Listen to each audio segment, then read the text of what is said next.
Uhum. Boa noite a todos que nos acompanham, que têm apoiado nosso projeto do Arte 220, das lives.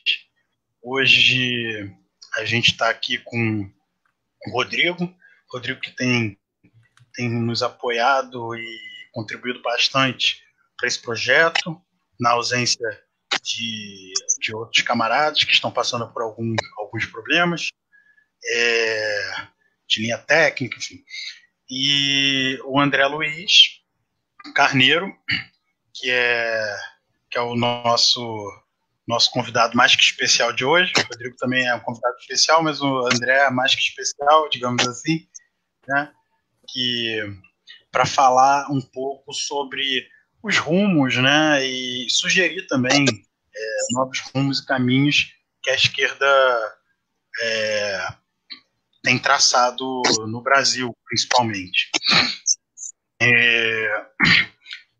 Então, a nossa live de hoje, Felipe Neto e Anitta salvarão os trabalhadores? Vamos deixar essa... Vou jogar a bola agora para eles, né? E aí? Felipe Neto e Anitta, eles vão salvar os trabalhadores? Rodrigo, começa aí. Então, o Maurício, com certeza não vão salvar os trabalhadores, né? Mas eu acho que a gente precisa, talvez, explicar para quem está nos assistindo por que a gente está fazendo essa pergunta provocativa, né? Quase irônica. É porque a gente está no momento, a gente está nesse momento agora do governo Bolsonaro, ele no ápice da sua impopularidade, né? Que bom que a popularidade dele está caindo, e está no pior momento desde que ele tomou posse. E aí a gente começa a discutir saídas, né? A gente começa a discutir, bom, como tirar esse cara, e ainda mais agora que ele está veladamente ameaçando a democracia, né? Parece que quanto mais a popularidade dele cai, mais ele sobe o tom contra a democracia, no sentido de dizer, olha, não importa o apoio popular, eu vou ficar aqui porque eu domino a espada, eu domino as forças militares, então eu vou ficar. Então a gente está vendo simultaneamente, né, a queda da popularidade e o aumento do autoritarismo, os dois fenômenos, um como consequência do outro. E aí a esquerda, ou se é que eu acho que não é bem a esquerda, né? Mas um espectro da sociedade começa a pensar em caminhos para retirá-lo de lá. E um dos caminhos que aparece é a história de furar a bolha.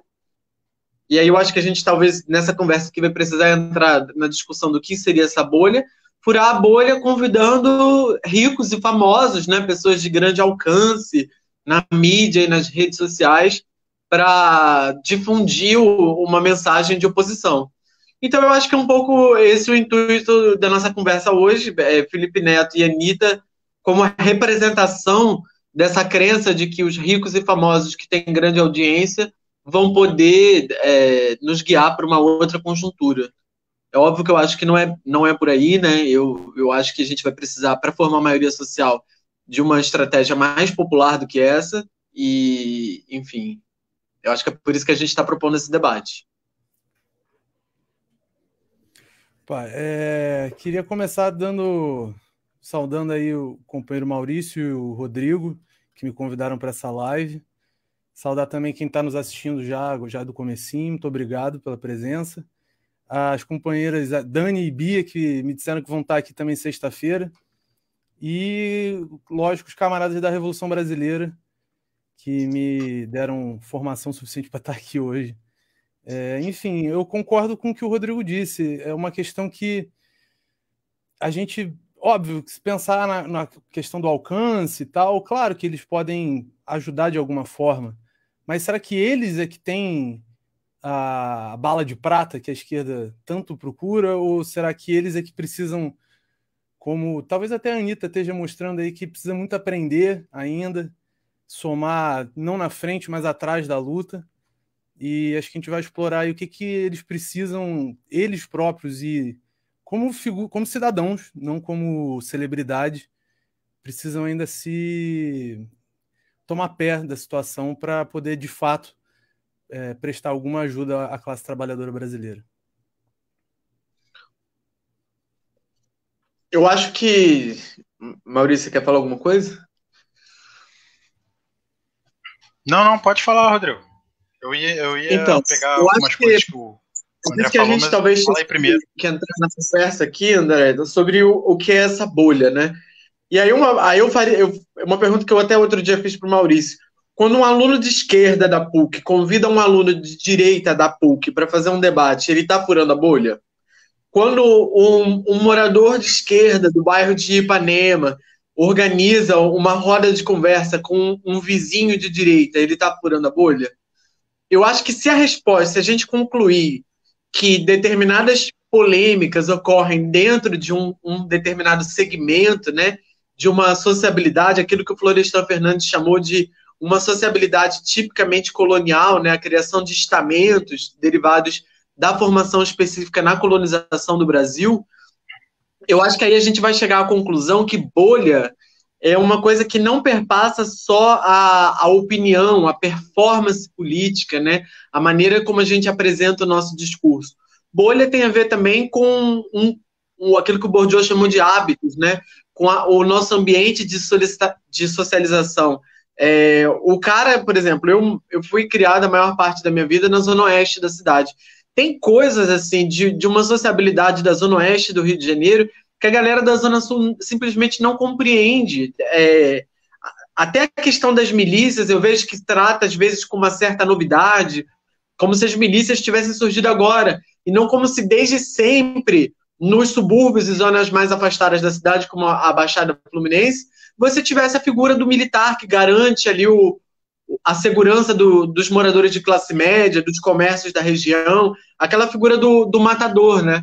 Quando eu era criança, na década de 90, existia a figura, na Zona Oeste, por exemplo, do Toquinho, que era um ex-militar, né, que garantia segurança. Então, se você tivesse um estabelecimento comercial e ele fosse assaltado, você podia procurar pelo Toquinho e ele dava conta, né, dos criminosos, e todo mundo sabe o que é dar conta desses criminosos. Então, quer dizer, existe uma questão muito própria da sociologia que se desenvolveu nesses espaços que você não vai conseguir dar conta, o André e Maurício, simplesmente através de uma live com o Felipe Neto. Não tem como você virar voto em lugares onde você não coloca o pé, com os quais você não discute, em realidades que fogem do seu alcance, da sua imaginação, porque você está limitado por um determinado ambiente, né? E é importante que se diga que esse ambiente ele não é só geográfico, é um ambiente de uma cidade partida, sim.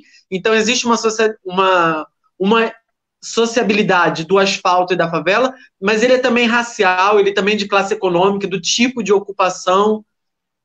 A gente às vezes fala muito de classe trabalhadora, mas é uma classe trabalhadora que não é homogênea, né? Você tem trabalhadores ocupados de diversas maneiras, você tem uma boa parte deles trabalhando no emprego informal. Quer dizer, o cara que trabalha para almoçar, né? Ele só recebe aquilo que ele efetivamente trabalha.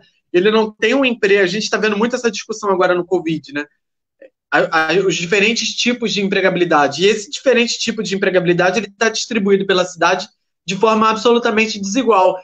Então, imaginar que um cara como o Fábio Porchat ou uma atriz como a Anitta, só porque não dialogam, digamos, com uma verborragia, com um dicionário, uma gramática de esquerda universitária, eles estão fora da nossa bolha, na minha forma de pensar, é uma ilusão, porque se eles moram em bairros parecidos com, digamos, de uma certa elite intelectual e dos nossos partidos de esquerda, se eles estão convivendo, criando seus filhos e visitando os seus parentes no mesmo ambiente, se existem tantas coincidências, a não ser, digamos, a forma de expressar o seu conteúdo político, porque políticos somos todos, mas a forma, a linguagem, se é certo por isso, eles são tão parecidos conosco, eu avalio que é impossível a gente dizer que está havendo uma furada de bolha. Então, para concluir, passar para dizer o que você acha, André, eu queria dizer que furar a bolha para mim, no sentido de um morador do Rio de Janeiro, e eu que já morei em todas as 3 zonas da cidade, furar a bolha para mim é você conviver com realidades diferentes, efetivamente diferentes, com classes sociais diferentes, raças diferentes, experiências, pegar os artistas, não só esses artistas descolados, né, que aparecem na Rede Globo, mas pegar os artistas populares das rodas de pagode, de samba, os funkeiros, né, a galera que faz som e que lota baile aí e que nunca aparece em live, né, como se não fosse artista. Eu acho que a gente furar a bolha, na maneira como eu compreendo, é sair do espectro de branco, de classe média, escolarizado, e aprofundar o leque das nossas alianças, diversificar o corpo que dá sustentação, mas que também toma as decisões da nossa frente política, né? Porque a gente não pode chegar com um programa pronto, debaixo do braço, essa figura do militante de esquerda que vai para a periferia fazer o trabalho de base. O trabalho que interessa para o morador da periferia é aquele trabalho que é constante, o cara que tem presença em determinada localidade, né? Que quando ocorre uma enchente ou que tem um surto de violência, ele está acessível, ele pode ser demandado e procurado, ele é uma pessoa conhecida. Esse é o tipo de atividade que a esquerda pode desempenhar, que furaria essa impressão, hoje ainda muito forte na classe trabalhadora, de que a gente está distante da realidade dela, né? Então eu acho que é por aí, um furar a bolha menos discursivo, menos ensaiado e mais materialista, do ponto de vista de diversificar mesmo quem está participando efetivamente do debate.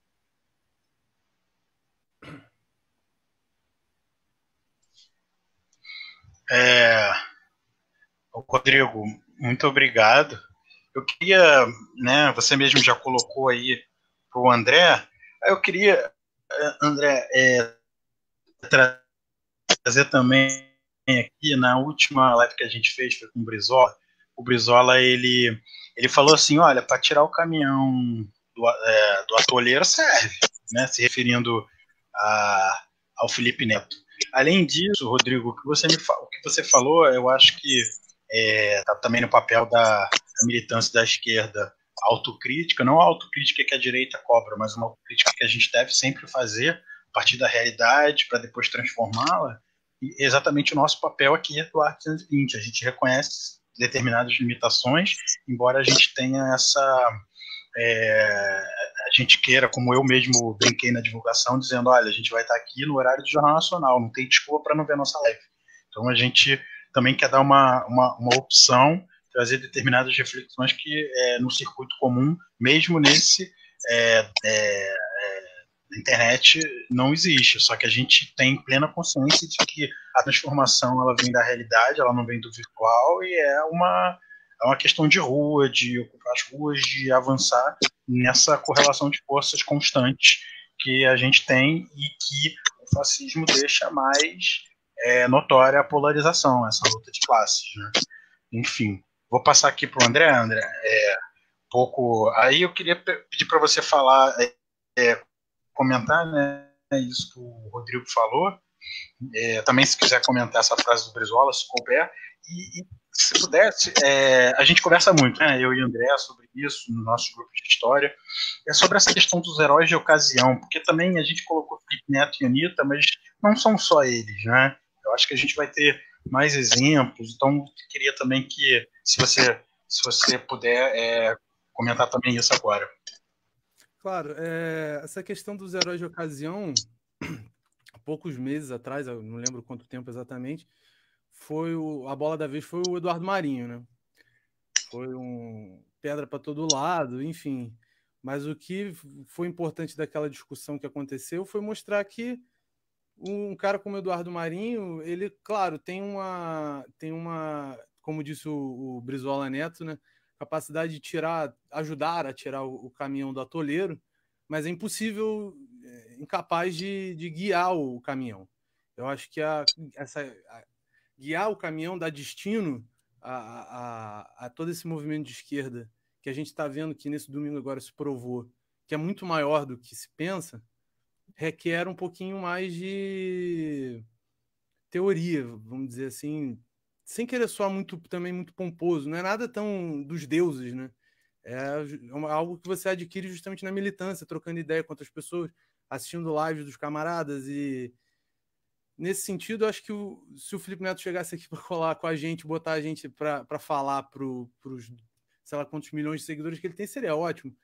Mas eu acho pouco provável que isso aconteça. É um cara que tem contratos e eu sei que do ponto de vista dos trabalhadores que estão sob contrato com ele, ele anda pagando direitinho, que me foi informado isso. Mas eu acho que para guiar esse caminhão, que é um caminhão muito grande, para ficar na analogia do Brizola, vai requerer um pouco mais de preparo. E é um preparo que, se você pegar para ver nas próprias lives do Felipe Neto, ou nos discursos do Eduardo Marinho, ou seja lá qual vai ser o herói na semana que vem, não tem. Eles ficam muito nessa plenitude de, gente, o Brasil é um país desigual, o racismo sempre esteve aí, nós nunca fomos uma democracia racial. Não, claro, tudo bem. Isso é importante de se dizer, talvez para meia dúzia de ingênuos que ainda acreditam nessa retórica contra-revolucionária, mas do ponto de vista de guiar uma saída para a classe trabalhadora, eu não vejo isso acontecendo, infelizmente. E não vejo isso acontecendo também em muitas organizações políticas, que eu acho que deixam a sua militância à deriva nessa questão. Eu acho que a preparação de nós militantes, com exceção, claro, de nós três aqui, costuma ser uma preparação muito rasa, uma preparação para enfrentar o discurso no nível eleitoral, defender seus candidatos, mas pouco de explicar o que esses candidatos têm para oferecer. E aí, nesse sentido, e isso ficou flagrante agora no domingo, que foi uma manifestação organizada por torcedores e não por partidos ou movimentos estudantis que deveriam estar à frente desse processo, as nossas lideranças têm deixado a desejar. E aí eu acho que tem um pouco a ver com essas balas de prata, que ora é a popularidade de um influencer qualquer de Facebook ou de Twitter, de YouTube, ora são algumas também teorias políticas que não fazem o menor sentido, né? A gente ouviu, eu e o Maurício, a gente ouviu também, falta carisma na esquerda. Bom, eu discordo, eu acho que não existe figura mais carismática do que Leonel Brizola, e foi um cara que nunca conseguiu ser eleito presidente, e era um cara que tinha um plano, era um cara que tinha uma bagagem para oferecer para a classe trabalhadora. Eu acho que esse conteúdo rebaixado da esquerda é que é o problema a ser, não vou dizer combatido, porque não é isso o inimigo, mas é uma questão a ser organizada. Se a gente pegar desde 2016 para cá, a gente vê que a atuação se limita basicamente a meia dúzia de hashtags, meia dúzia de palavras de ordem. Você vai em qualquer circo voador da vida e as pessoas gritavam fora Temer, quase que assim, é o dízimo para aplacar a consciência e voltar para casa achando que fez alguma coisa. E talvez não seja, né? Eu acho que isso é pouco.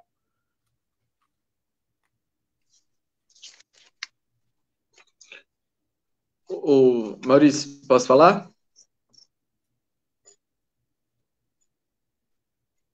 Acho que o Maurício congelou. Fala aí, Rodrigo. Não, eu ia dar linha numa coisa que você André, começou a falar, André. Vocês estão me ouvindo? A minha internet... Agora sim, Maurício. Ela tá bem ruim, desculpa, tá? Aí... desculpa, a minha internet, ela...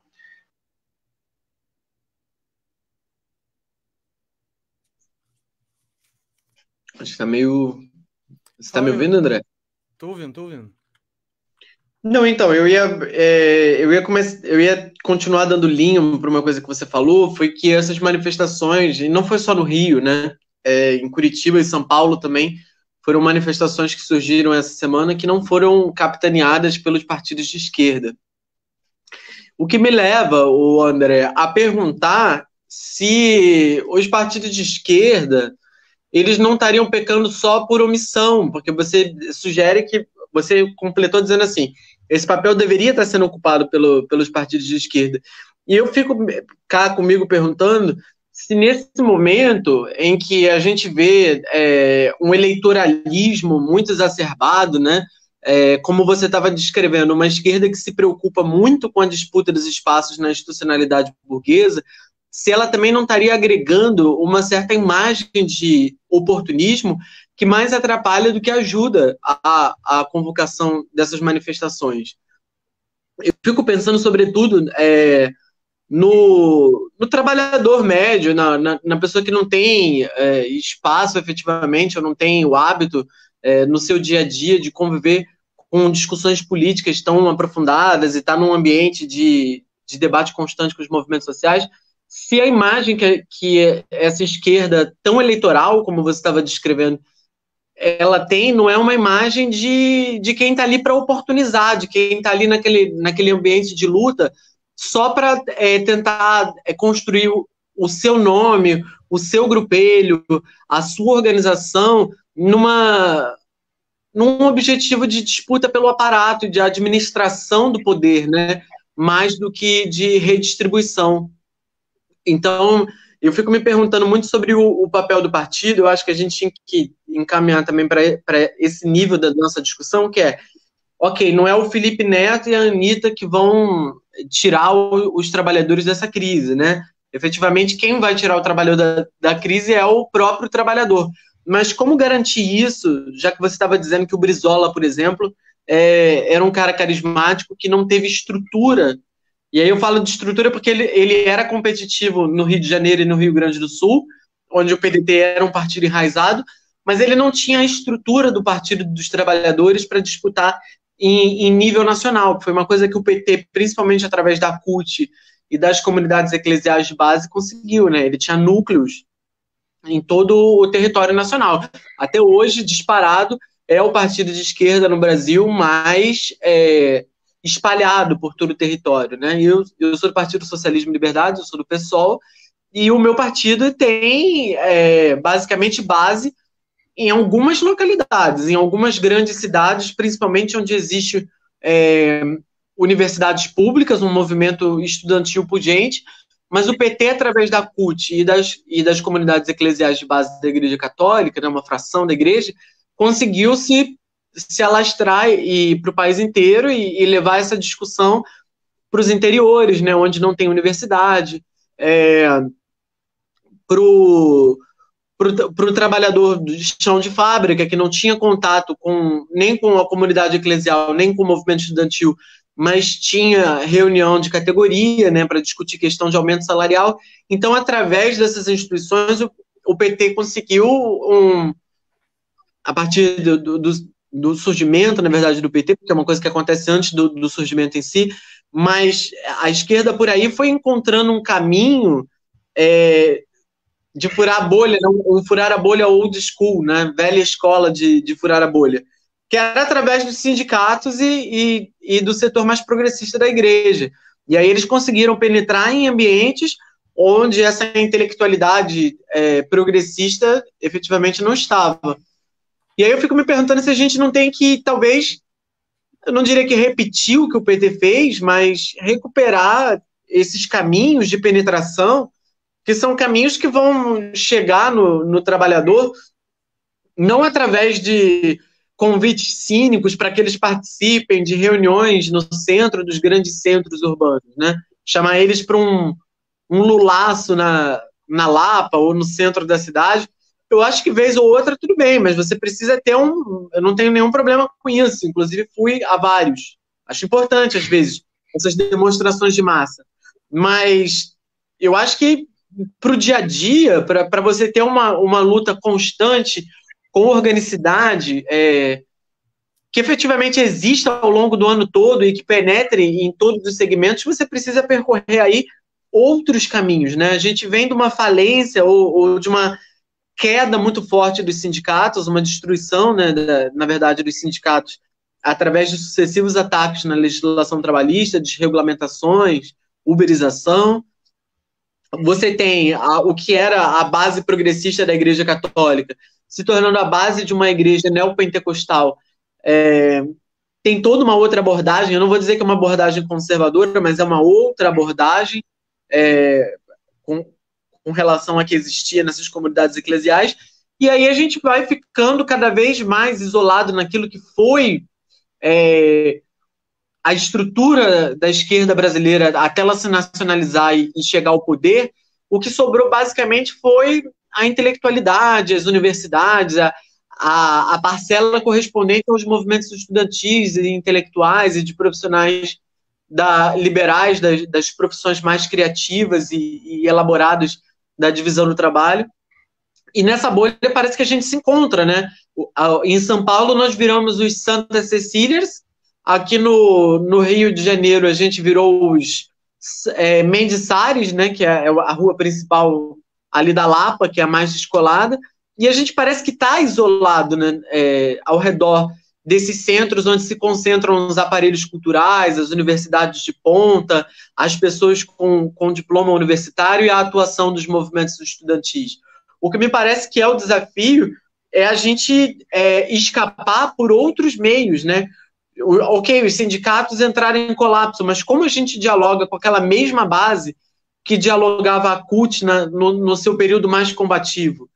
Como a gente ocupa junto às pessoas que procuram a religião em busca de um conforto ou de uma sociabilidade? Como que a gente penetra se a igreja evangélica até aqui tem se mostrado refratária? Será que a gente não tem que criar núcleos progressistas evangélicos, como existiam núcleos progressistas católicos? Eu não estou dizendo que ninguém tem que se converter evangélico. Eu, particularmente, sou ateu, eu não sou adepto de nenhuma religião, mas eu acho que existe uma demanda por religião na cidade e a gente tem que pensar qual é a melhor abordagem ou como que a gente vai dialogar com essa população que existe, né? Existe uma parcela da população que acredita em Deus e que demanda a religião para a sua rotina. Qual é a nossa forma de penetração e de diálogo com essa parcela da classe trabalhadora? Então, eu acho que a gente tem que olhar para a história com muito cuidado, né, e ver nos nossos períodos mais férteis, né, mais combativos, onde a gente conseguiu impor um debate mais radicalizado, como que a gente conseguiu penetrar em segmentos mais diversos do que a gente está agora, isolados em bolhas culturais e progressistas dos centros urbanos. Rodrigo, eu queria, antes de passar aqui a palavra para o André, agradecer, né, todos que nos assistem, em especial a galera de História da UERJ. Queria dizer que sem eles não seria possível esse debate também, porque muitas principalmente a ideia surgiu muito do debate que a gente tem dentro do grupo e que para mostrar como isso é importante, né, como esse tensionamento, esse choque de opiniões, às vezes divergentes, conflitantes, é importante para a gente poder levar adiante transformar em realidade as ideias que nós temos. Agora, eu acho o seguinte, que a gente não pode repetir os erros que a gente já praticou. Eu sei que mais para o final a gente vai falar um pouco sobre essa teratológica frente antifascista, que não comporta comunistas, não comporta anarquistas, não comporta a essência anticapitalista. Não vou deixar estou jogando isso aqui também para o pessoal ficar aí até o final, né? Mas a gente precisa sempre, a partir dos nossos erros, tentar trazer uma prática distinta desses erros para poder levar adiante o nosso projeto. Então, você falou de muita coisa, Rodrigo. Acho que eu vou passar a bola para o André, porque eu vou ser aqui muito, como é que eu vou te falar, muito mal educado, né? Eu que estou convidando, então eu vou querer ouvir agora um pouco mais de você, André. E a minha internet caiu, eu não consegui fazer a intervenção que eu queria antes, né? Mas então eu queria também que você falou já dos heróis, além de responder o Rodrigo, você falou dos heróis de ocasião, falou também, né, dessa questão da bala de prata, e aí eu quero perguntar também essa aproximação, quase que a crítica, quase que instantânea e natural de Felipe Neto, Anitas, etc. Não tem muito de interesse eleitoreiro? Não, com certeza. Sem sombra de dúvida, basta ver quem foram os primeiros a ir lá saudar o camarada Felipe Neto e a camarada Anitta, né? Mas pegando um pouco do que o Rodrigo falou sobre essa questão dos caminhos que o PT traçou no passado, acho que vai na linha do que o Maurício já deu uma deixa. Tem erros aí que a gente precisa corrigir, né? E eu não vou me estender muito falando sobre eles, até porque tem uma diferença aí na questão de forma e conteúdo, que se a gente for analisar o conteúdo, tem toda uma história de pré-64 e pós-64, que aí eu convido o pessoal de casa a assistir os vídeos e as palestras da camarada Angélica Lovato, que estão no YouTube, que explicam isso melhor do que eu poderia fazer justiça aqui em alguns poucos minutos. Mas eu acho que sim, nós da RB, nós defendemos a tese de que a atuação do militante ela tem que se dar pelo menos nessas 3 linhas iniciais. Nós somos, óbvio, uma organização de 2 anos. Então a gente ainda está tateando algumas coisas, mas isso a gente tem bem claro, que são os sindicatos, o movimento estudantil e o movimento partidário. E nesses 3 campos tem uma falência que é trágica para a classe trabalhadora. E eu acho que cabe a gente, mais do que pensar... Sei que é uma proposta muito boa e, claro, eu sou uma pessoa... Eu, particularmente, né, no meu estudo individual, eu me preocupo muito com questões culturais e religião, futebol, tudo isso... Politizar esses espaços da vida é muito importante, porque a política está em todos eles. Só que eu acho que mais do que querer dar uma nova igreja para a classe trabalhadora, a gente precisa tocar no material, esquecer um pouco o metafísico, que a gente pode tirar metáforas muito boas daí, que tem algum valor pedagógico, mas acho que no valor de luta mesmo, direto, eu acho que são nesses três quesitos. E aí, voltando no ponto do Maurício sobre a questão da bala de prata, acho que hoje a gente não é nem a bala de prata, a gente vive o tempo da cloroquina da esquerda, que é essa defesa a gente não tem o diagnóstico do problema, a gente não consegue entender de onde origina a crise, qual a origem dessa crise de agora, e a gente fica querendo receitar coisas que não fazem o menor sentido. E dentre essas coisas está, com certeza, a frente única aí, porque, como o Rodrigo falou, do ponto de vista eleitoreiro, é evidente. É evidente que quando se junta, não sei nem se o Dória assinou, mas quando se junta o Ciro Gomes com o Fernando Henrique Cardoso e o Renato... O Temer assinou é inacreditável. O Temer assinou o manifesto antifascista. O povo vai olhar para isso... São golpistas anticolpismo, né? O povo vai olhar para isso e vai falar assim, eu não vou apostar nisso de novo. Eu já venho me ferrando com isso aí há quantos anos? Não é isso que eu quero. E acho que domingo teve uma demonstração disso, que além, não se trata de união, o céu descer na terra e todo mundo se dar as mãos para enfrentar o vilãozão do Bolsonaro. É um pouco mais além. O Bolsonaro, ele não é o problema, ele é um sintoma de uma crise que já vem se arrastando. A gente pode puxar aí desde 2013, desde 2004, desde 1500, enfim, depende do quão fundo a gente quer ir nessa questão. E eu acho que domingo a gente viu o seguinte, a esquerda é muito maior do que se imagina, voltando também muito naquela questão da bolha, né? A gente com certeza tem pessoas muito conservadoras do ponto de vista moral, também com certeza muito influenciadas pela igreja, mas a vida material dessa pessoa, ela não está nem na igreja e nem nos partidos tradicionais como estão aí hoje dispostos nessa frente ampla, não está sendo tocado nesse assunto. Então a esquerda no domingo, ela se levantou e repara, qual foi a diferença desse último domingo? Essa é uma reflexão que eu queria trazer para vocês também. Qual foi a diferença desse último domingo para todos os outros domingos de 2020? Nesse domingo agora, 31 de maio, a esquerda pautou o debate. E repara que quando a esquerda pauta o debate, a terra treme. A terra parou todo mundo domingo para ver o que ia acontecer. Ninguém sabia dizer para onde ia aquilo, se o Bolsonaro ia botar tropa na rua, se agora vai o movimento antifascista. Então, a esquerda é uma massa muito grande. É a classe trabalhadora, é a maioria da população. Então, assim, cada passo que a gente dá tem que ser um passo muito bem pensado, porque qualquer passo em falso tropeça, qualquer tropeço cai, e quando aquela trabalhadora cai, ela cai feio, cai de cara. E aí, para levantar, é foda.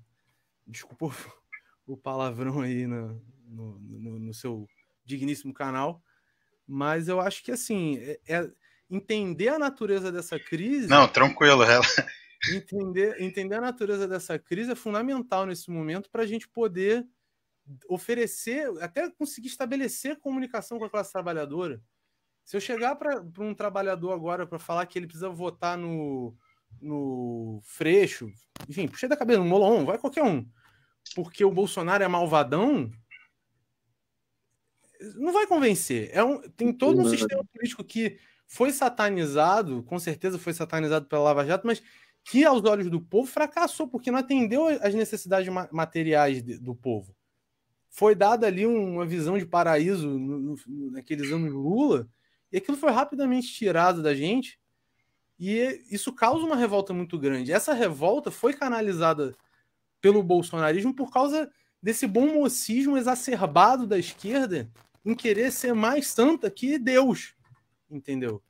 Então eu acho que a gente precisa retomar uma certa radicalidade, não só de dizer, vai tacar pedra, dar soco nazista, tem que fazer tudo isso sim, mas eu acho que a radicalidade de ir ao fundo da questão da dependência nacional, da falta de soberania que a gente tem enquanto nação e da falta de democracia popular, que é o que eu acho que precisa ser pautado, principalmente por quem a partir de agora se declara como antifascista.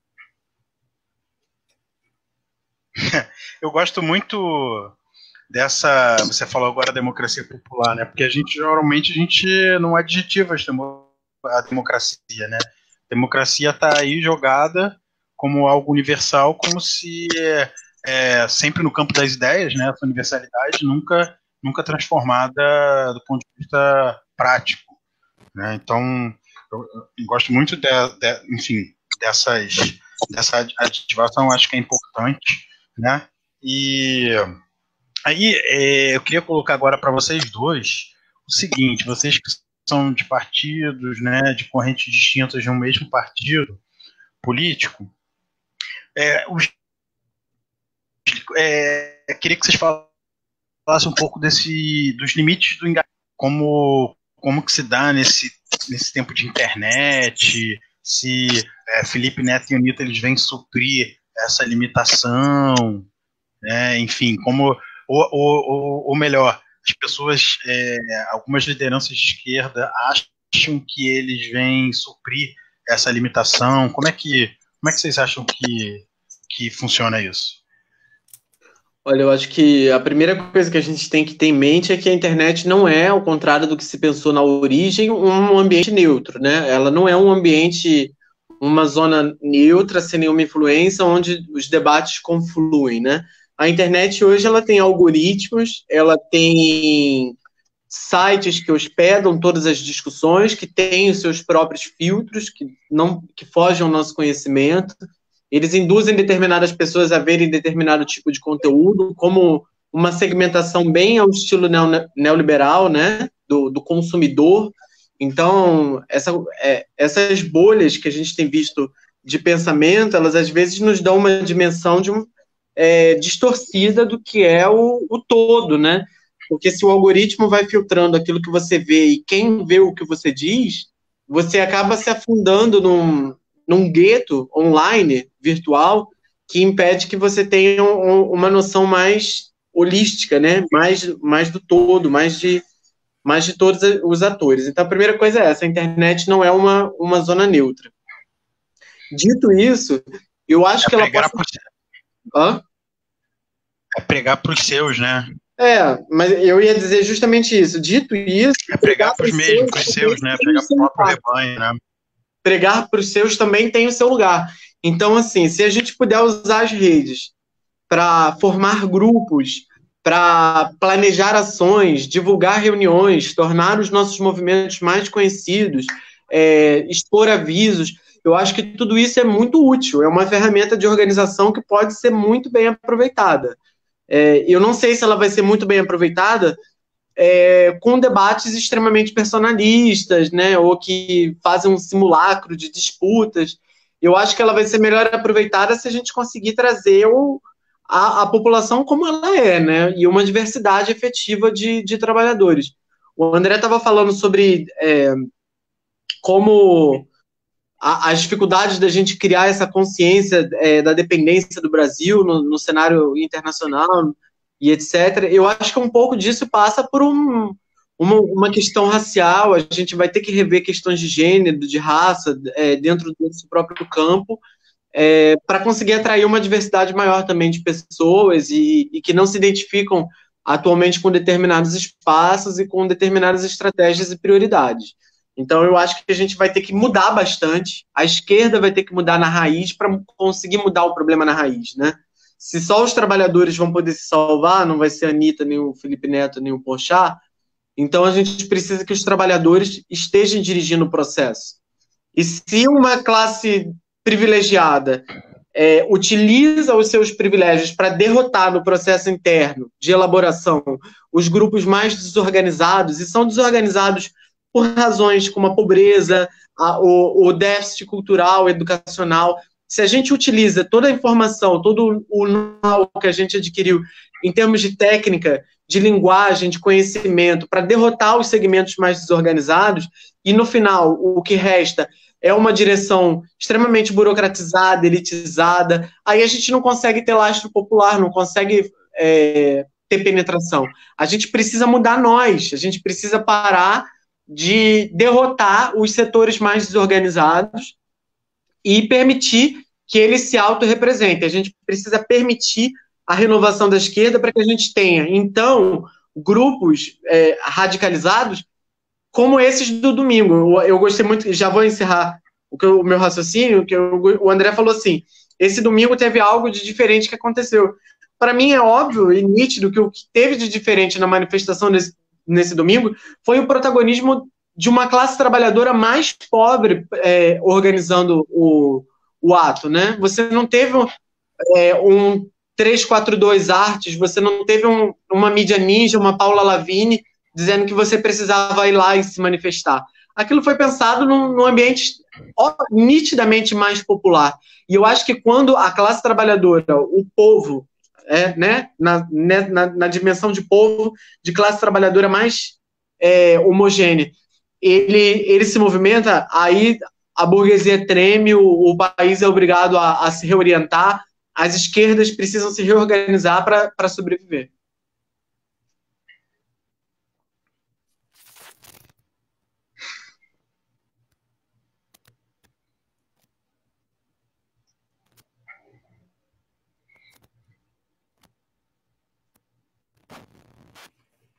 Se eu fosse fazer um comentário disso que a gente está trocando, que estou lendo muito não, estou lendo no momento, tentando ler muito, não estou conseguindo, porque é um livro bem, bem denso, Os Condenados da Terra, de Frantz Fanon, o grande Frantz Fanon.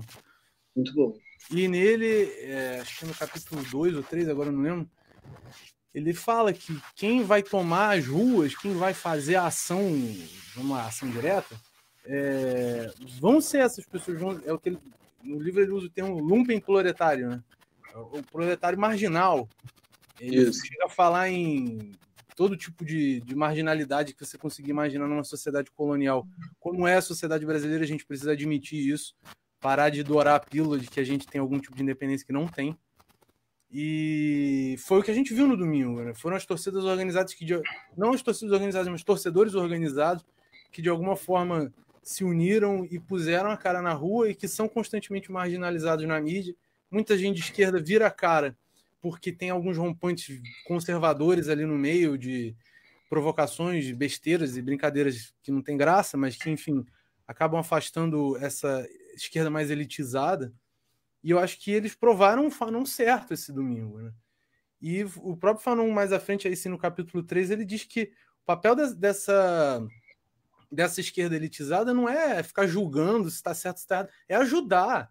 É ir lá fazer como fazem os camaradas da mídia ninja que filmam, com os advogados que vão para as portas das delegacias defender os manifestantes presos E nós, que somos universitários também, preparar a teoria para que cada vez que a esquerda vá à rua, saiba onde atacar, saiba quem atacar, saiba qual é o objetivo daquela ação, ter muito bem delineado qual é o inimigo, qual é o caminho para a vitória.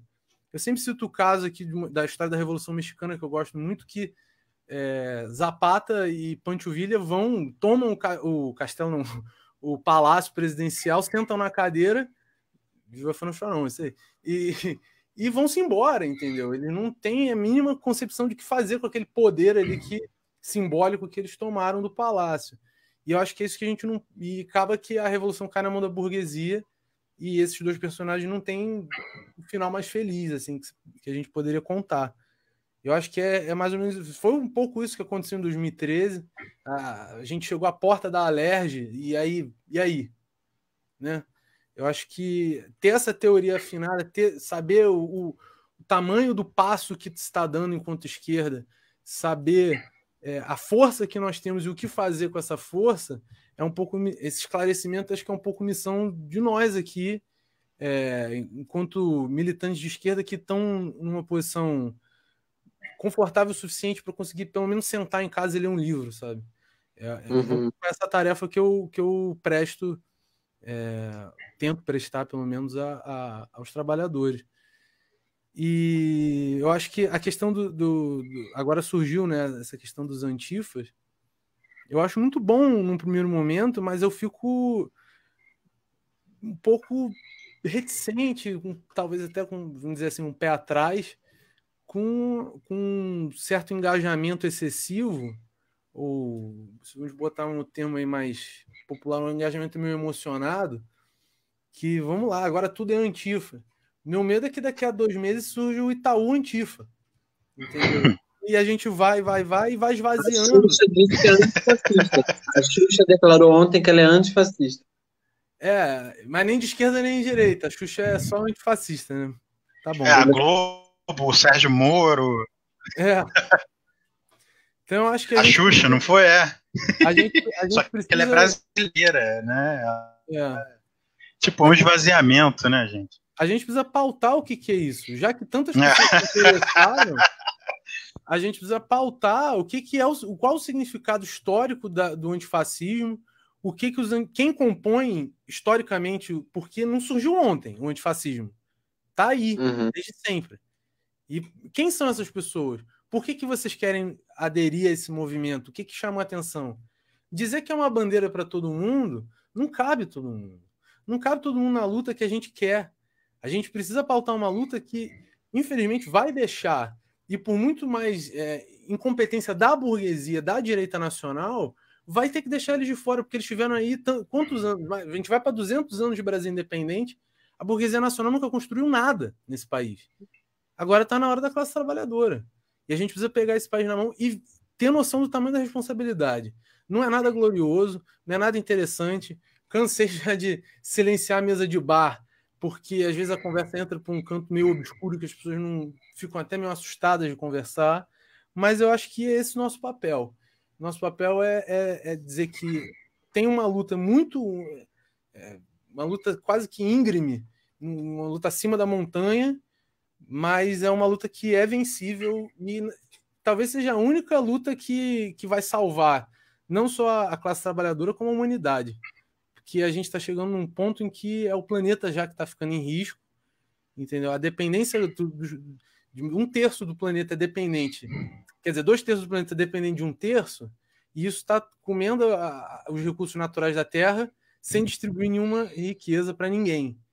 Então a gente tem que pautar isso, vamos a fundo nisso. Vamos entender a natureza da dependência brasileira, vamos entender a classe trabalhadora brasileira, vamos olhar para ela não só como um objeto quase que científico num laboratório ali sem se medir. Não, vamos sujar a mão, cara. Vamos para cima, entendeu? E eu acho que essa é um pouco quase da missão que, infelizmente, alguns líderes de esquerda parecem desencorajar da militância. E eu acho que ainda existem lugares, como na Revolução Brasileira, espaços para a gente poder pautar isso a fundo sem medo de nada.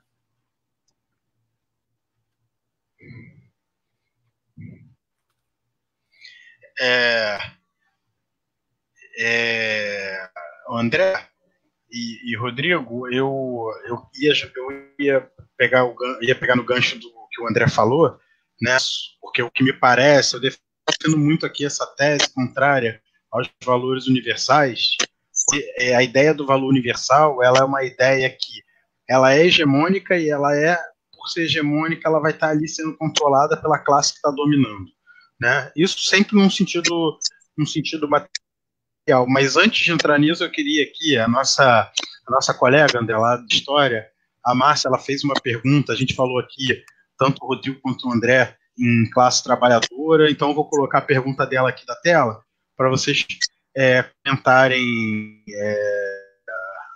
enfim, ao critério de vocês. Apareceu a pergunta? Ainda não, né?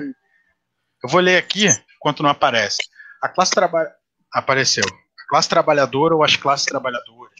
Né, ela pergunta. Porque os médicos, só para citar um exemplo, eles se enxergam como trabalhadores da mesma maneira que os comerciais.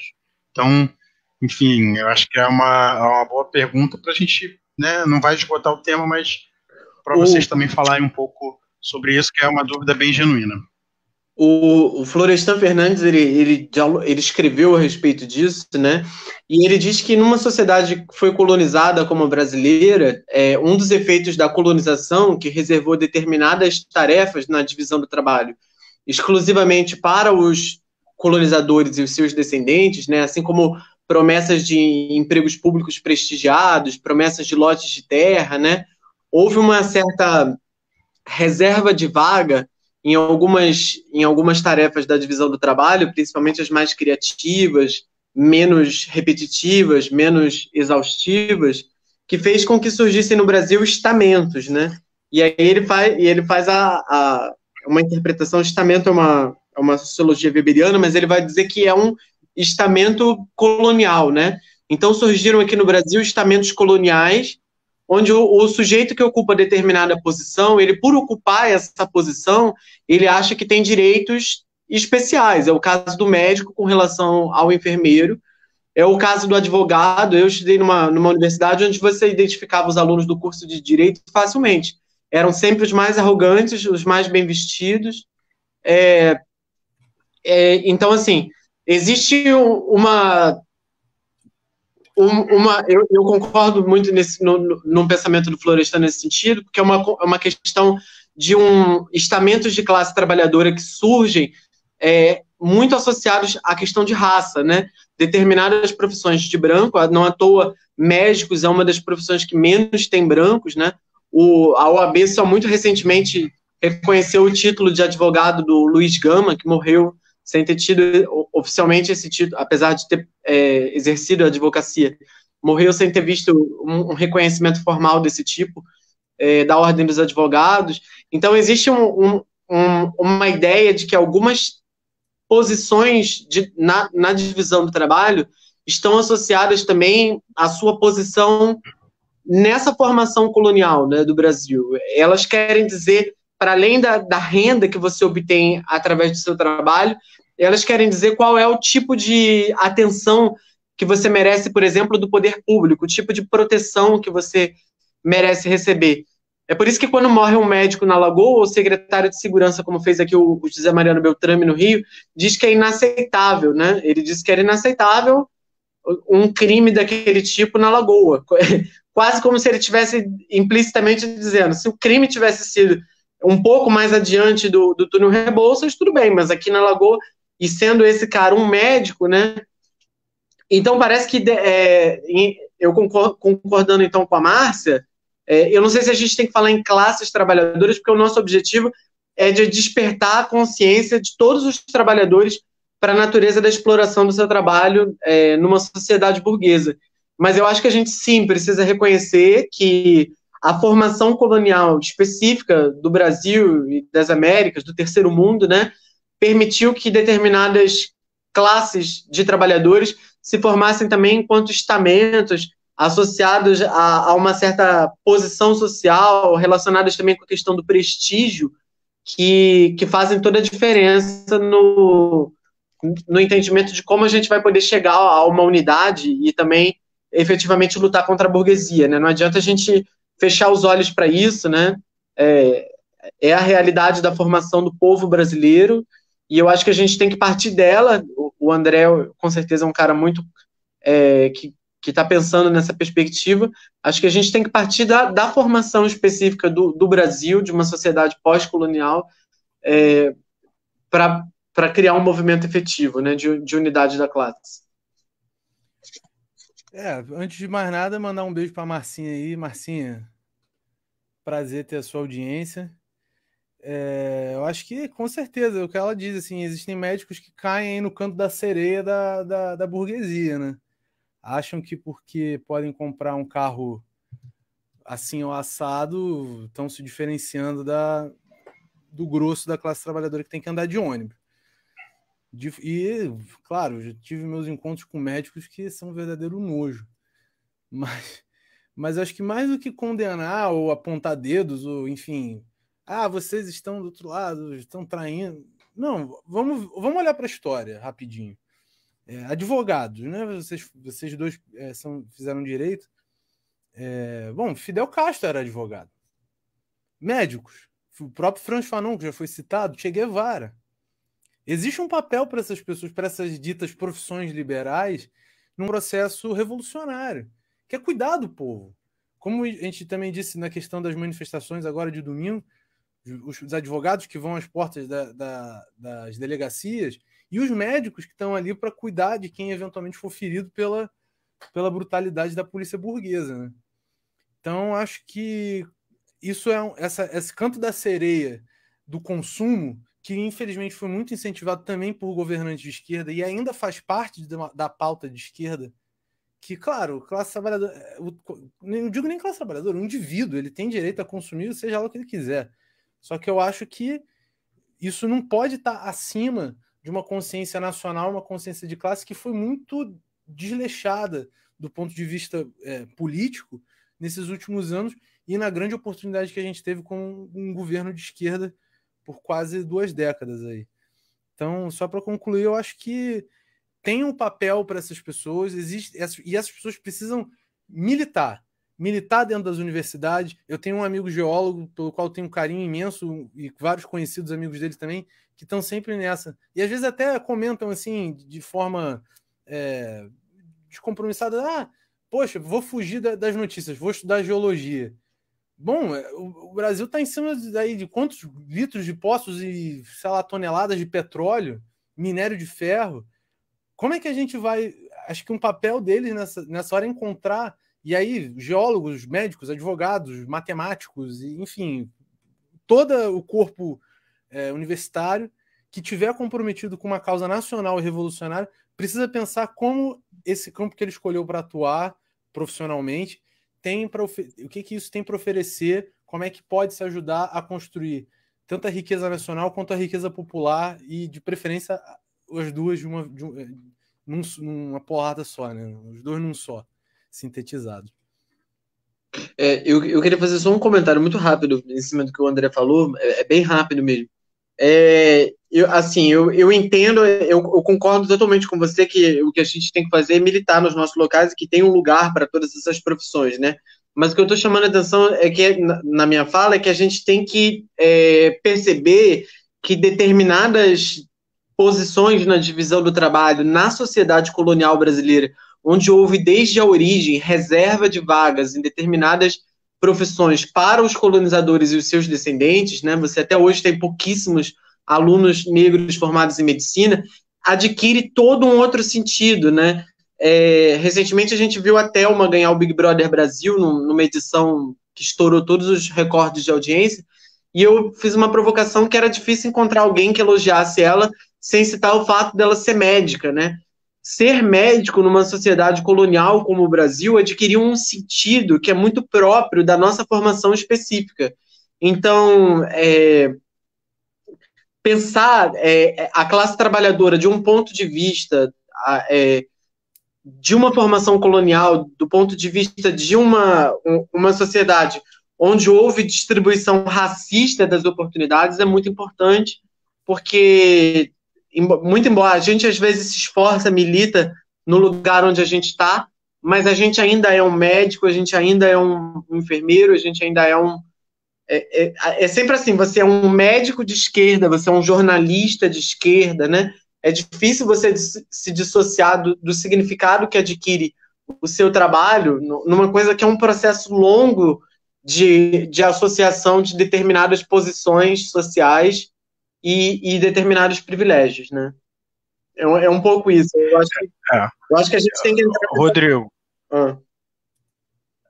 Não, e aí, combinando isso que você falou agora com o que o Rogério falou, acho que tem até uma questão um pouco nossa dentro, por exemplo, até da comunidade judaica, né? É como o André falou, porra, a galera tá aí trabalhando, enfim, não lembro agora os exemplos, tá achando que é burguês, tá achando que é dono que é classe dominante, enfim, tem muito disso também, e é também uma briga. É óbvio que não é ali que vamos transformar e empurrar essa mola maior.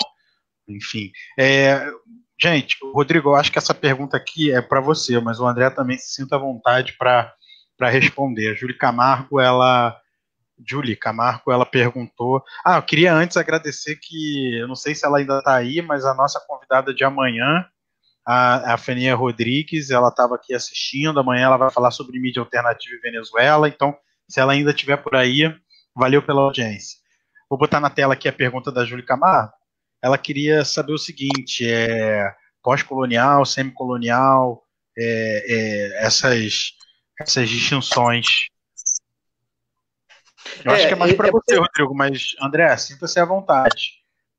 É porque sempre existiu esse debate do ponto de vista do tipo da colonização no Brasil ter sido diferente da África, né? Nesse processo de colonização do terceiro mundo, a África a maioria dos sociólogos concorda que houve ali um tipo de ocupação colonial que era de simplesmente retirar a matéria-prima, escravizar boa parte da população, e então pegar essa população sequestrada e trazer para produzir nas Américas. As Américas seriam um entreposto, digamos, né?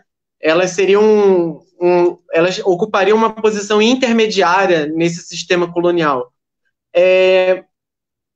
Eu acho que faz sentido, mas eu não sei se é semicolonial, porque quando você retira esses negros africanos ou os povos originais indígenas e transforma eles em escravos e também suga a matéria-prima que você vai encontrando aqui no Brasil, você vai encontrar características que você também encontra no tipo de colonialismo da África, né? Assim como aos poucos também surgiu na África um pouco esse pensamento de entrepostos, né? Você, em algumas localidades, você teve efetivamente a ocupação por uma população branca, ocupando cargos de prestígio na divisão do trabalho. É o caso, por exemplo, da Argélia, onde alguém citou já o Fanon.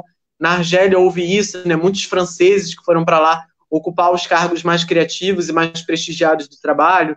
Na África do Sul, no Moçambique. Então, eu acho que acaba se confundindo um pouco. Eu acho que, do ponto de vista macro, houve um papel bastante diferenciado em relação à colonização da América Latina e da África, mas há também semelhanças. Então, eu acho que existem níveis semicoloniais eu não gosto tanto dessa palavra semicolonial, porque acho que não existe meio racista, nem meio colonial, né?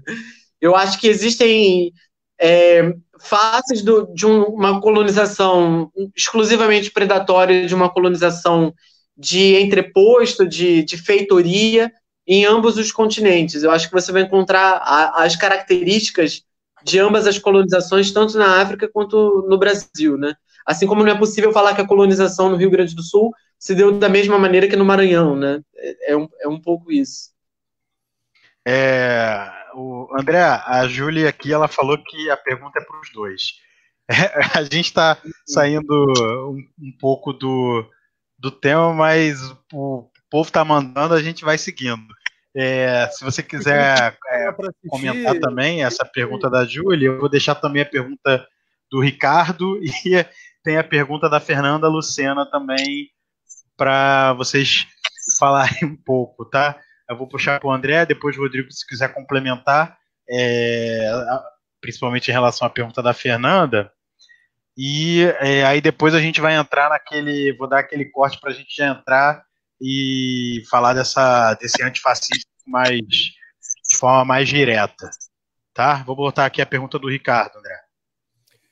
Tá, vou só comentar brevemente a pergunta da Júlia. Pode até deixar a pergunta do Ricardo aí na tela, que aí depois eu dou uma olhada de novo. Vou botar da Júlia aqui, se quiser. Júlia, eu vou muito na linha do que o Rodrigo falou. Não saberia te categorizar assim. É aqui com precisão. Eu acho que a colonização brasileira é uma colonização em curso ainda. Então, querer jogar algum tipo de categoria histórica nesse momento, talvez eu acho que seja até um pouco precipitado. A gente pode categorizar as colonizações passadas, com um efeito, geralmente, colonização de exploração, etc. Mas eu acho que no momento a gente vive um tipo de colonização extremamente atual, moderno e que, enfim, dar um nome é um pouco mais difícil. Mas a gente vive uma colonização tecnológica, principalmente, e aí, talvez seja mais importante do que ter um nome para isso é perceber onde estão esses pontos de colonização. Então, a tecnologia, a cultura, a gente é muito colonizado culturalmente.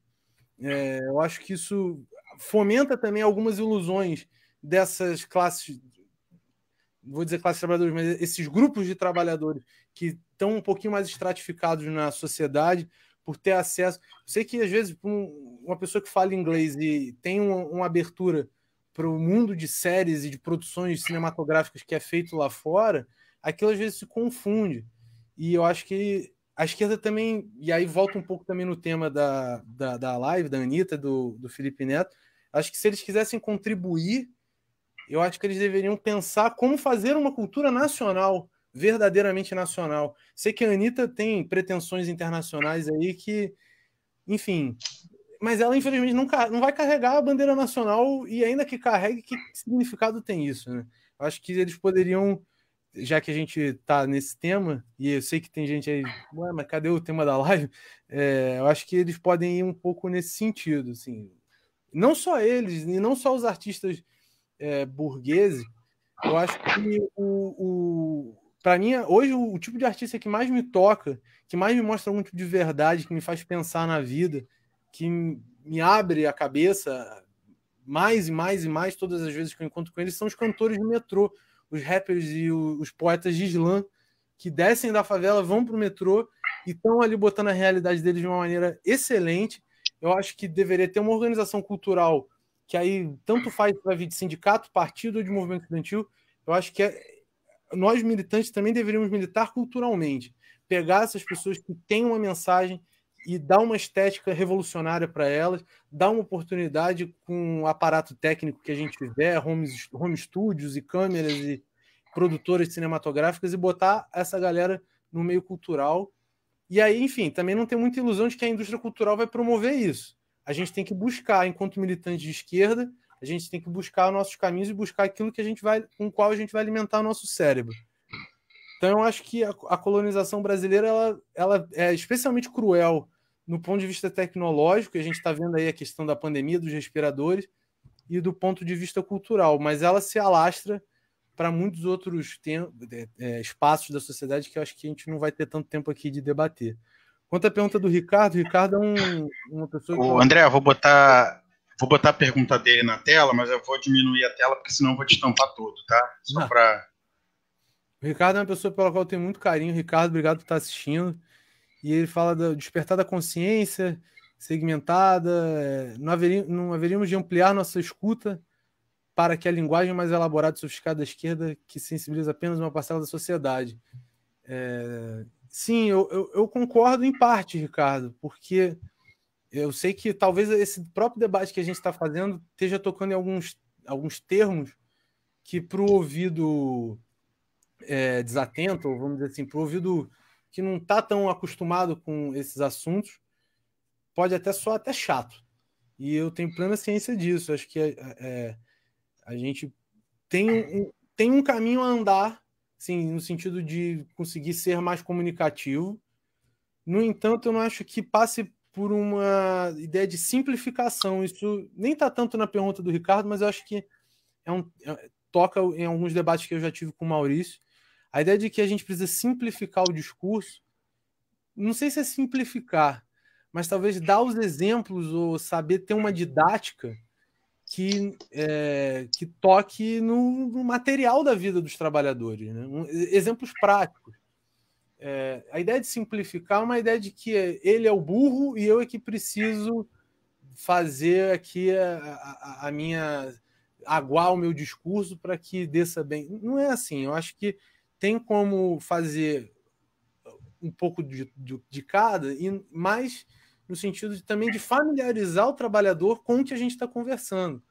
Eu acho que citar Marx, citar Lenin, citar tantos autores, se cita isso só para aparecer, dizer que leu, é uma coisa, mas acho que se citar para dar um exemplo, fala, olha, tem esse cara aqui que pensou isso, dá uma lida, não entendeu? Vamos ajudar e tal. Acho que talvez seja mais por aí, mas não necessariamente simplificar, porque acho que os trabalhadores, o brasileiro é plenamente consciente, plenamente capaz de entender o que está acontecendo, especialmente quando é na própria pele. André, quer aproveitar o gancho aí para já comentar a pergunta da Fernanda? Aí eu vou jogar para o Rodrigo depois? Eu acho que não é muito a minha área de especialidade, essa questão das categorias. Sim, é uma pergunta que tipo assim, a gente não veio preparado na live para responder, né? Enfim, uma prova mas aí, enfim, quer que eu passe para o Rodrigo? Não vamos deixar a Fernanda no vácuo, né?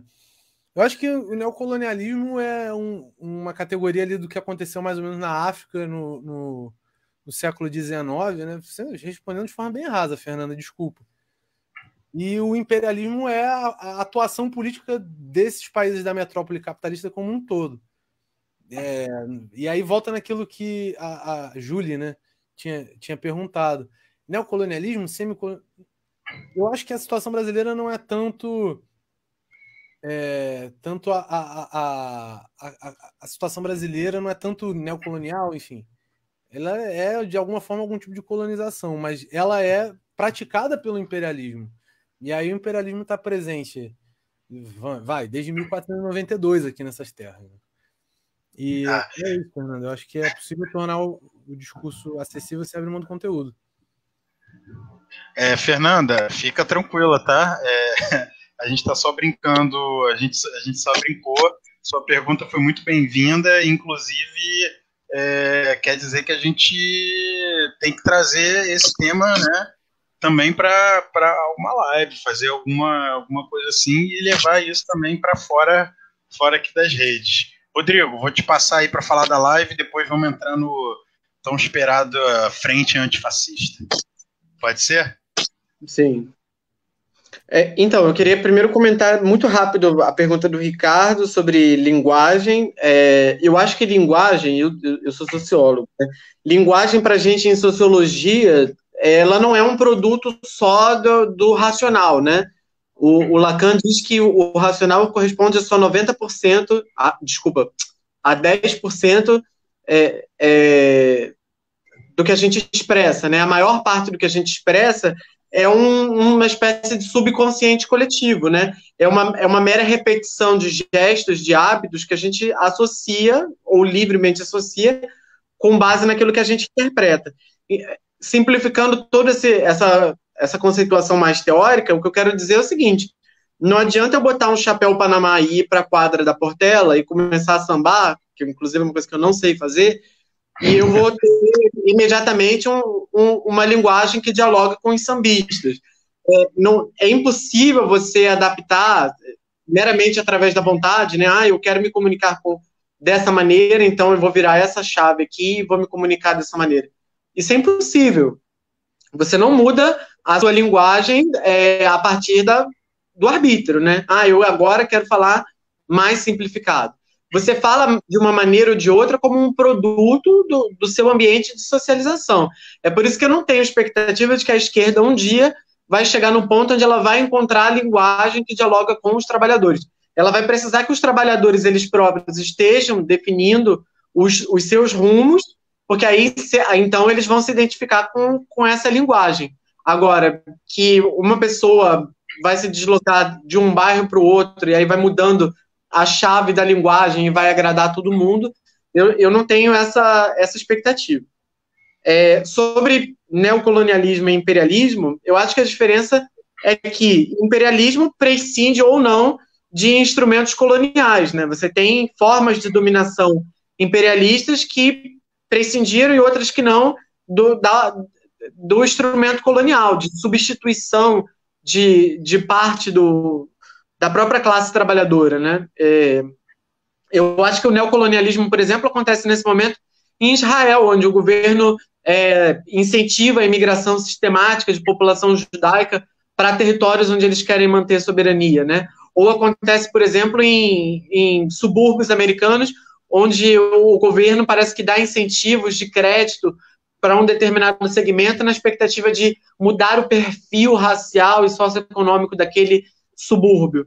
Então, eu acho que essas formas de neocolonialismo mais modernas, que têm instrumentos aí de crédito, de tecnologia, elas estão ligadas à questão do imperialismo, mas o imperialismo pode prescindir ou não do colonialismo, né? Acho que é um pouco, pelo menos a maneira como eu vejo.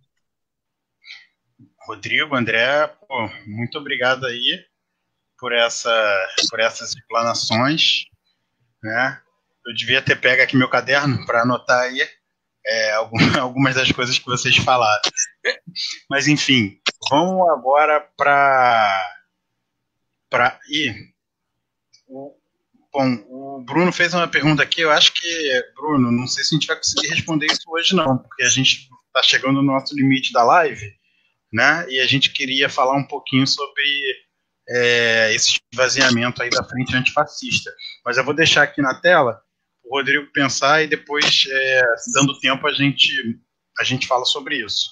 Então, pessoal, chegando nessa parte final, eu queria colocar aqui o seguinte: a gente está vendo que, como eu falei mais adiante, se fala agora de um antifascismo que parece que toma o mesmo rumo dessa esquerda que se aproxima criticamente, né, de como que heróis de ocasião, né, que o André tinha chamado. E então a gente tem uma frente antifascista que não conta com comunistas, que não pode ter anarquistas, que é esvaziado do conteúdo anticapitalista, e esse conteúdo anticapitalista ele é essencial para a gente fazer esse trabalho de militância, né, contra o Bolsonaro, porque a gente precisa também dar nome aos bois e entender que a direita dita democrática foi a direita que deu o golpe, foi a direita que não aceitou perder mais uma vez para uma esquerda que está muito longe de ser socialista, né? Enfim, então e aí a gente vê que há transforma-se, utilizam-se a palavra ressignificação para algo que na verdade é a invisibilização, a negação, o esvaziamento, a apropriação. Essa é a expropriação, essa é a grande questão. Esse negócio de somos todos 70% é álcool gel, meu irmão. Cara, até dos poucos acertos do Lula foi de não assinar isso. Ele falou, gente, não tem nada para o trabalhador. Então, gente, vamos colocar os pés no chão e vamos entender que qualquer aliança antifascista, ela passa pela aproximação e pela unidade do trabalhador. A aliança antifascista é o trabalhador, é a classe trabalhadora. Para mim, esse é o grande norte. E aí vai muito com o tema da live, né? E também com o que o Rodrigo disse sobre... Rodrigo e André também, né? Vocês falaram sobre a questão da classe, sobre a questão dessa última manifestação de domingo. A gente tem, de fato, um enfrentamento. E aí eu queria também trazer um elemento, vocês não precisam não se sentirem à vontade, né? Eu não sou de partido, então não vou falar, trazer um elemento que é, por exemplo, os policiais que se dizem antifascistas. sem entrar no mérito, se isso existe ou não, o que me parece muito é que essa disputa está só no campo da ideia dentro de uma instituição na qual eles são a exceção. Eles não são a regra, eles seriam a exceção, né? Uma instituição que ela é criada com esse caráter fascista. É óbvio, gente, quando a gente está falando aqui em fascismo, a gente não está querendo entrar, a gente está utilizando mais o que se generalizou, chamar esse momento que a gente está vivendo. Não é um debate conceitual sobre fascismo, se é próprio fascismo. Então, esse parênteses também. E aí eu indago se eles são antifascistas mesmo. Cadê eles na linha de frente, ali na rua, para impedir que a gente apanhe dos colegas deles? Entendeu? Para impedir que a gente seja agredido, seja preso de forma, enfim, arbitrária. E tem também uma outra... E aí entra muito o que eu chamo de universalização dos conceitos, que é a apropriação que a forma dominante tem, que a classe dominante tem da nossa luta. Essa é a grande verdade, porque se a democracia essa democracia que a gente vive, ela é universal, é só essa que serve, então é a democracia que a burguesia manda, né? Se o antifascismo ele agora é universal, ele só não tem os bolsonaristas, né? Então é o antifascismo que não é antifascismo, que é apropriado pela burguesia. Então, que luta antifascista é essa? Que não tem comunista, não tem anarquista, não é anticapitalista e também não tem nem ação direta. Ô Maurício, frente antifascista com Temer, o PSDB, contra a esquerda mais popular, que tem apoio da mídia, do sistema de justiça e não fala em questões econômicas, a gente se conhece muito bem, né? É a elite brasileira na sua face mais caricata, mais evidente, né? É a maneira como eles sempre buscaram dominar os dois vértices da política, né? Durante toda a história do Brasil, quando você olha desde o surgimento dos dois primeiros partidos políticos, você tinha a elite dos dois lados. Existiam objetivamente diferenças entre elas, algumas muito do ponto de vista da forma, da linguagem, agora está muito na moda falar de linguagem. Então, eles tinham diferenças pontuais e mais sobre a forma do que sobre o conteúdo, né? O primeiro governo, digamos, dos trabalhadores, que foi o governo de 2002, com a chegada do PT ao poder, é muito recente. De 2002 para trás, você tem frações da elite disputando e polemizando entre elas. Uma elite, digamos, mais industrial contra uma elite mais agrária, ou uma elite indo mais para trás.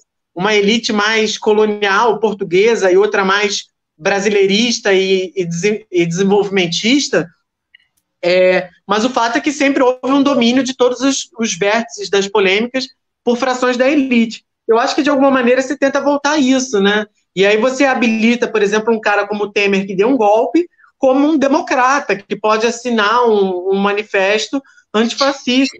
Ou você habilita o Fernando Henrique Cardoso, que congelou os salários no Brasil durante anos, que colocou o Brasil sob tutela do FMI, como um democrata, né? Um cara que permitiu que o Bill Clinton dissesse qual é o tipo de política econômica que a gente tem que ter, virou um antifascista. Então, assim, eu acho que nada mais é do que isso, né? Uma frente política onde não cabe a esquerda, não cabem os socialistas, não cabem os comunistas, não cabem enfim, não cabe a gente, não cabe o trabalhador, né? Só cabe a gente, né, cara? É a elite tentando voltar ao poder, né? E aí ela vai mudando o seu discurso. Eu acho que a grande novidade é ela se apresentar como antifascista, né? Eu acho que essa é a grande novidade. O Temer, eu acho que na vida dele, ele já deve estar nos seus 80 anos, deve ser a primeira vez que ele se apresenta como um cara antifascista na vida dele. Witzel, né? A Fernanda lembrou o Witzel também. A Globo, acho que pela primeira vez descobriu que, eu também posso ser, né? Eu acho que uma fração da elite pela primeira vez descobriu que pode ser antifascista, mas é isso. Se trata da elite tentando voltar ao poder e descartando os trabalhadores e os seus partidos, né? E que bom que a gente não sobe nesse bonde, né, cara? Porque, pra subir num bonde antifascista que tem Temer, enfim. Não, eu escrevi até para um camarada meu. A galera que está fazendo frente antifascista com Globo e e o sistema de justiça e o judiciário, vai acabar no camburão. A primeira manifestação que tiver vão ser os primeiros que vão ser entregues, ninguém vai se importar, a imprensa vai dizer que são vândalos, vão condenar sem direito a um rito de processo legal com ampla defesa. Vai acontecer, tá tendo amostra grátis, é só ligar agora na Globo News que eles estão metendo pau na manifestação lá nos Estados Unidos. Então, quem estiver achando aí que vai ter uma frente antifascista com esses setores, a amostra grátis do tratamento que vai receber está no canal 40, é só assistir. André, e aí, esse bonde aí? Um bonde chamado antifascismo. Um antifascismo antifascista. Um antifascismo fascista. Esse bonde não vai na direção que a classe trabalhadora quer que vá. Né?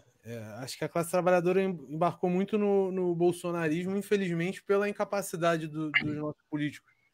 Os da direita você já não espera nada, aquilo ali é um deserto. Mas eu acho que os da esquerda deixaram de imaginar um futuro nacional, um futuro de liberdade para a classe trabalhadora, que é uma pena.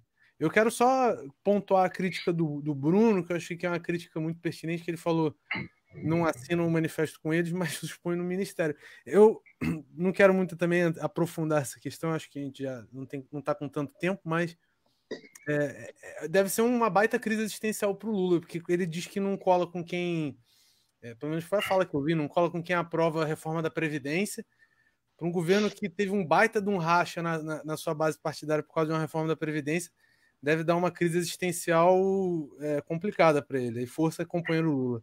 Mas voltando para o tema, teve um comentário também da Fernanda muito bom sobre não aceitarem os comunistas. Eu acho que o grande problema... Vamos só isso, despolitização. E aí a despolitização, ela está em ambos os lados em que eu gostaria de fazer uma diferenciação. Acho que a frente ampla dos 70% aí do álcool em gel é uma coisa e os antifascistas são outra. A frente ampla ela é claramente eleitoreira.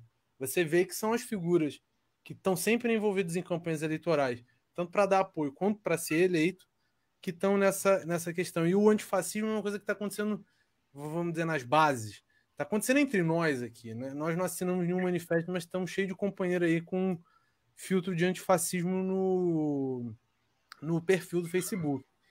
E aí, nesse sentido, que é um pouco do que a Fernanda está falando, eu acho que está ocorrendo uma despolitização no nosso campo também, infelizmente, que é a demonização da crítica. Quando a gente chama a atenção para o significado histórico, até do símbolo do antifascismo, desculpa, a bandeira preta, a bandeira vermelha, elas têm um significado, essas cores têm uma importância, existe uma responsabilidade que se carrega quando se declara antifascista. Não é um filtro de Facebook SOS Amazônia. É uma posição política que está sendo demarcada. E quando a gente chama atenção para isso, não é para dizer que eu sei mais do que você que chegou agora. Não é. Mas você que chegou agora, preste atenção. Tem essa responsabilidade. E se você quiser, a responsabilidade é essa. É uma coisa pesadíssima. Mas se você quiser, é um drama. Mas se você quiser assumir, você vai ser muito bem recebido. E eu acho que as pessoas estão tentando silenciar essa crítica que está sendo feita, e eu acho que isso é um erro, porque essa crítica, dizer que é um movimento que compõe comunistas e anarquistas e socialistas, comunistas no geral, isso é chamar atenção para um ataque que é feito no centro nervoso do fascismo, que é o sistema econômico. Essa frente de 70%, ela não tocando nesse assunto, ela está preservando um pilar importantíssimo do governo Bolsonaro, que é o Guedes. A Globo não está atacando o Guedes. O Felipe Neto, a Anitta não vão atacar o Guedes.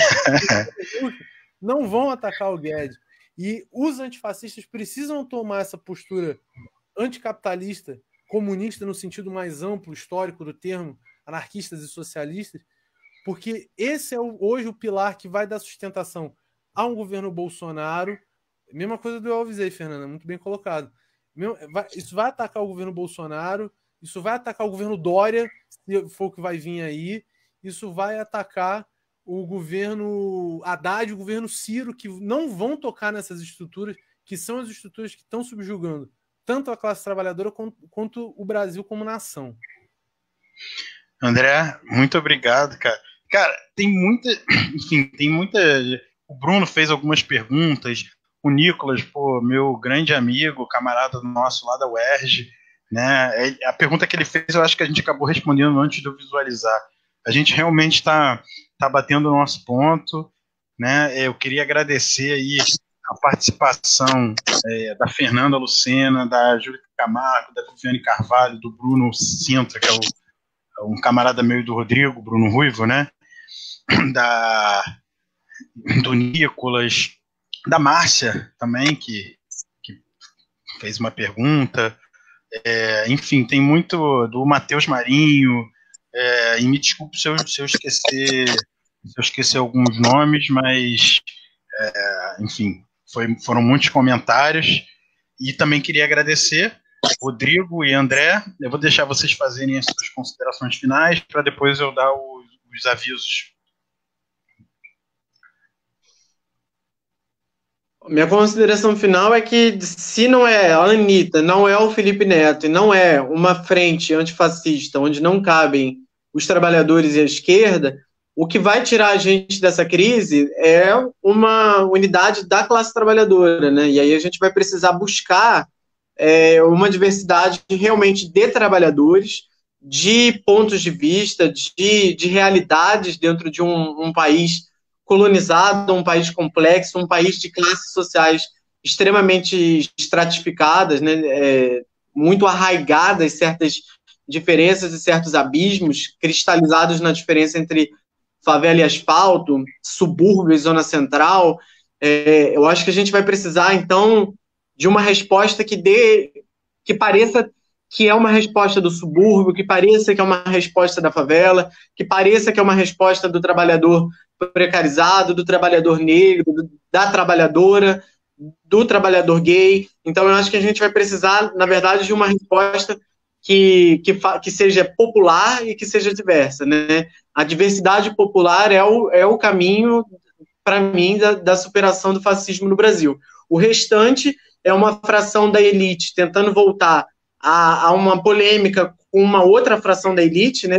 E aí colocando a classe trabalhadora naquele seu papel histórico de plateia das polêmicas que as diferentes frações da elite têm entre si, né? Uma classe trabalhadora que assiste e no máximo aplaude um setor ou outro, ou busca um setor mais moderado do que o outro, um que dê um pouquinho menos de concessões do que o outro.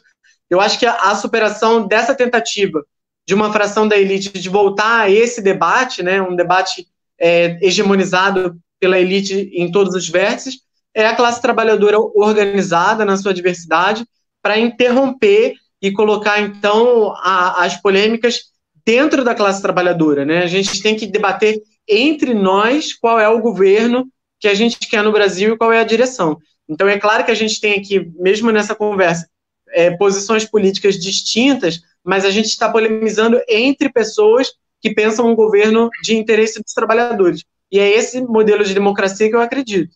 Uma democracia dos trabalhadores, onde as polêmicas são travadas do ponto de vista do interesse popular, né? Não essa polêmica que só interessa a elite, que é o que eles querem, às vezes, nos empurrar.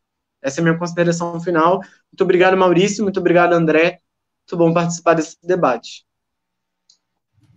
Minhas considerações finais é ainda aproveitar alguns comentários que foram feitos aí no finalzinho sobre a questão moral, moralismos e apontar dedos, e como o moralismo acabou cooptando a classe trabalhadora no fenômeno Bolsonaro, como o Bruno está dizendo aí. Eu acho que faz parte também, já no encaminhamento final que eu queria deixar, que vamos militar, mas vamos entender o que é essa crise. Vamos fazer um diagnóstico afinado, crítico dela. Porque aí, se a gente ficar debatendo moralismos, o moralismo burguês vai ganhar, o moralismo cristão vai ganhar. Não tem pra gente nesse campo. A gente precisa ir no ponto central, que é o ponto econômico, a materialidade da classe trabalhadora, a sua vida, capacidade de poder viver a sua vida, ter uma coisa que a gente nem acabou nem tocando, mas que é muito importante. O tempo de lazer, o trabalhador hoje não tem mais lazer. Nesse tempo de lazer é que ele vai poder até pensar na própria vida e imaginar futuros. E nós que ainda temos essa oportunidade de nos dedicar ao estudo, vamos pesquisar, vamos a fundo, e vamos fazer de tudo para esclarecer esses problemas aí, não só para a classe trabalhadora de forma abstrata, mas para os nossos amigos, para os nossos vizinhos, para os nossos familiares. A militância é uma coisa que sou até meio pretensiosa, tenho distância militante, mas acho que a gente não pode descansar nunca, não. A gente tem que tá falando sempre desse assunto com clareza, com leveza. O Maurício sabe que nos grupos aí a gente às vezes quebra um pau danado, mas não perde a amizade, porque o cerne é o interesse maior, o bem da classe trabalhadora brasileira, especialmente, nesse momento, e acho que é isso. Muito obrigado aí pelo convite. Foi a primeira vez que eu pude participar de um debate assim mais aberto. Deu um certo nervosismo no começo, mas estamos aí. Acho que foi muito bom, muito produtivo. Acho que a gente soma bastante trocando essa ideia. E, enfim, avante à esquerda. André, Rodrigo, enfim, muito obrigado. Eu deixei aqui o comentário da Fernanda. Fernanda com ótimos comentários, né? As críticas da Globo ao Bolsonaro só cabem nos fatos de humor, puramente moral. Chamar a Fernanda para live. Vamos chamar aí, Fernanda. Prazer. Enfim, o Bruno também com várias perguntas, vários comentários, né? O Bruno também é do PSOL, né? Vou explanar aqui mesmo. Enfim, chega um pouco do PSOL aqui, né? Mas enfim. E, pô, a Margarete Muniz está sempre vendo aqui as nossas lives e eu esqueci dela. Desculpa, Margarete, seja muito bem-vinda. Obrigado, ela gostou muito, ela falou que foi muito esclarecedor. Então, é isso, André, o nervosismo faz parte. Na minha primeira live eu fiquei com o coração disparado. Enfim, não conseguia falar, eu não gostei, mas eu achei que você saiu muito bem. O Rodrigo já está aí, né, nesse papel que acabou surgindo de forma orgânica, que é ajudando a gente no Arte 220, e inclusive, vou começar os avisos, ele estará aqui amanhã também, às 5 horas, um pouco mais cedo, dessa vez no horário de malhação, né, sei lá, ou sessão da tarde, mas aí também não tem desculpa, né? A gente vai estar conversando com a Fania Rodrigues, que é uma jornalista, correspondente na Venezuela. A gente vai falar sobre a mídia com emancipação, o caso da Venezuela. A gente vai utilizar, assim como a gente usou hoje o Felipe Neto e a Anitta como um exemplo dos rumos que a esquerda, mesmo a eleitoral, deveriam tomar, a gente vai também utilizar o caso da Venezuela para justificar a importância de uma mídia alternativa e eu, pelo menos, vou defender, o Rodrigo também vai estar aqui presente, que a gente não tem uma liberdade de expressão material, né? E aí fica para amanhã, não vou, né,